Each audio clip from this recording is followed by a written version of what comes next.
ಗೀತಾ ಕೊಡಿ ಇಲ್ಲಿ ನಾನೇ ಚೆಲ್ತೀನಿ.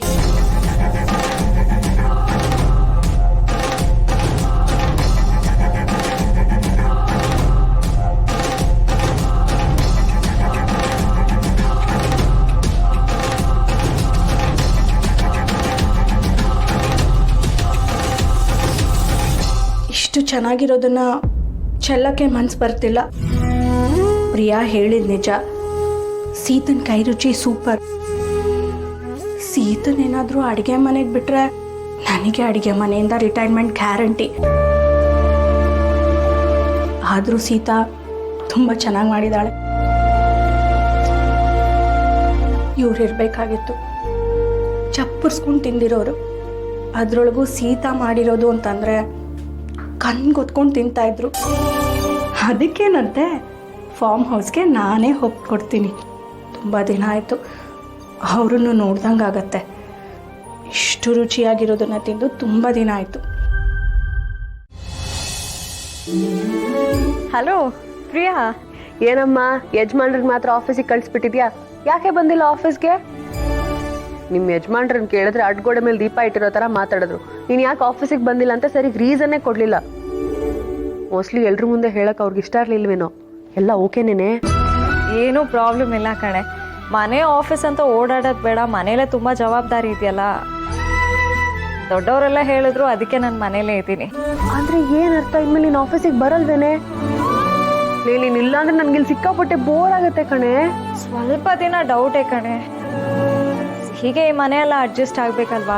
ಅವಳಿಗೆ ಒಂದಲ್ಲ ಒಂದು ತೊಂದರೆ ಆಗ್ತಾನೆ ಇದೆ. ಅವಳು ಜಾತಕ ತೋರಿಸಿದಾಗ ಈ ಮನೆಯಿಂದನೂ ಸ್ವಲ್ಪ ತೊಂದರೆ ಅಂದರು.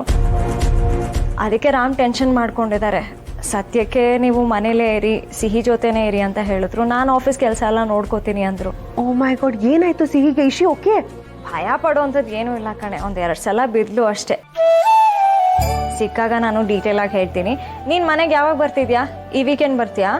ಅಯ್ಯೋ ಬರ್ತೀನಿ ಕಣೆ. ನಾನೇ ನಿಮ್ಮ ಮನೆಗೆ ಅಪ್ರೂವ್ದೊಳಗಲ್ಲ, ಡೋಂಟ್ ವ್ಯಾರಿ.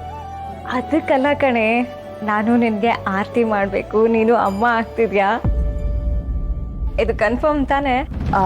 ಸೀತಾ, ಅದು ಏನಿಲ್ಲ ಕಣೆ. ಸುಮ್ಮನೆ ನಮ್ಮಮ್ಮ ಏನೇನೋ ಅಸ್ಯೂಮ್ ಮಾಡ್ಕೊಂಬಿಟ್ಟು ನನಗೂ ಎಕ್ಸೈಟ್ ಮಾಡಿಸ್ಬಿಟ್ರು. ಅಂದರೆ ನಾನು ಏನು ಅಮ್ಮ ಆಗ್ತಿಲ್ಲ. ಅದು ಫುಡ್ ಪಾಯ್ಸನಿಂಗ್ ಆಗಿಬಿಟ್ಟು ಸುಮ್ಮನೆ ನಾನು ವಾಮಿಟ್ ಮಾಡಿದೆ.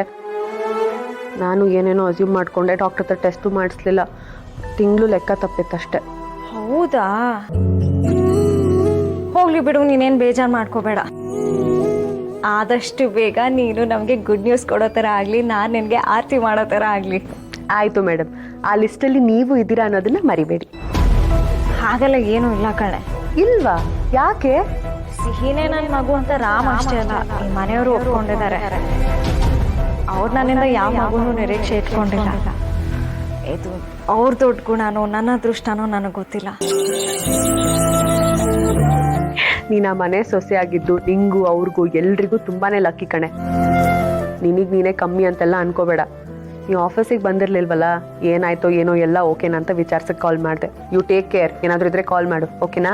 ಹ್ಞೂ ಕಣೆ, ಎವ್ರಿಥಿಂಗ್ ಇಸ್ ಫೈನ್. ನೀನು ಅಶೋಕ್ ಸರ್ನ ಕರ್ಕೊಂಡು ಬೇಗ ಮನೆಗೆ ಬಾ ಆಯ್ತಾ? ಡೆಫಿನೆಟ್ಲಿ. Take care. ಬಾಯ್ ಬಾಯ್.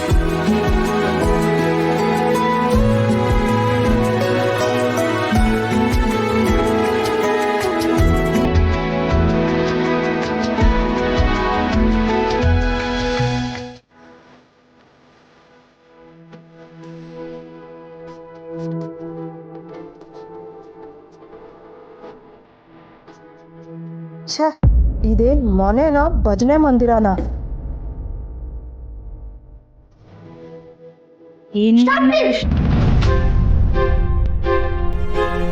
ಎಂತಕ್ಕೆಲ್ಲ ಹಿಂಗ್ ಕಿಡಿಸ್ತಾ ಇದ್ದೀಗ? ನಂಗೆ ಡಿಸ್ಟರ್ಬ್ ಆಗ್ತಿದೆ.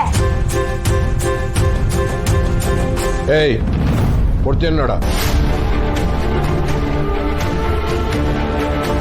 ದೇವ್ರ ನಾಮ ಹಾಡ್ತಿದ್ರೆ ಡಿಸ್ಟರ್ಬ್ ಅಂತೀಯಾ? ಹನಿ, ಇಲ್ಲೆಲ್ಲರೂ ಭಜನೆ ಮಾಡ್ತಿದ್ದಾರೆ. ಡಿಸ್ಟರ್ಬ್ ಮಾಡ್ತಿರೋ ನೀನು. ನಡಿ ರೂಮ್ಗೆ.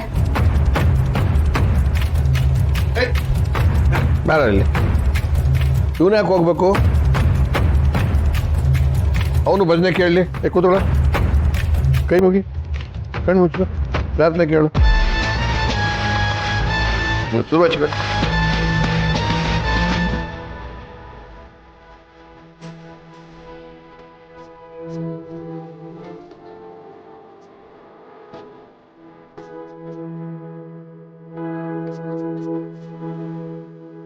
ಭಾರ್ಗು ಅಂತ ಬಂದಮೇಲೆ ಈ ಮ್ಯಾಚ್ ನಿನ್ನ ಕೈ ತಪ್ಪಿ ಎಲ್ಲೆಲ್ಲೋ ಹೋಗ್ತಿದ್ದಾನೆ.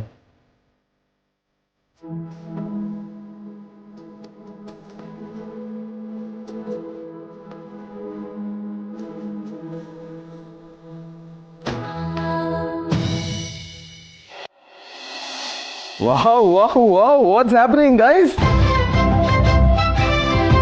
Everyone at one place? Very beautiful.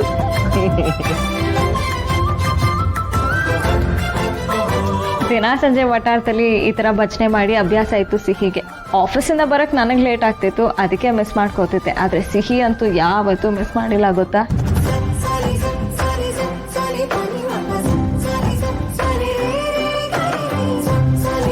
Sita, ನೀನು ನಮ್ಮ ಮನೆಗೆ ಬಂದಾಗದಿಂದ ಪಾಸಿಟಿವ್ ವೈಬ್ರೇಷನ್ ಇದೆ ಕಣಮ್ಮ. ಈ ಒಳ್ಳೊಳ್ಳೆ ಸಂಸ್ಕಾರನ ನೀನು ರೂಢಿಸ್ಕೊಂಡಿದ್ದೀಯಾ, ನಿನ್ನ ಮಗಳಿಗೂ ಕಲಿಸಿದ್ಯಾ. ಬೇಷ್.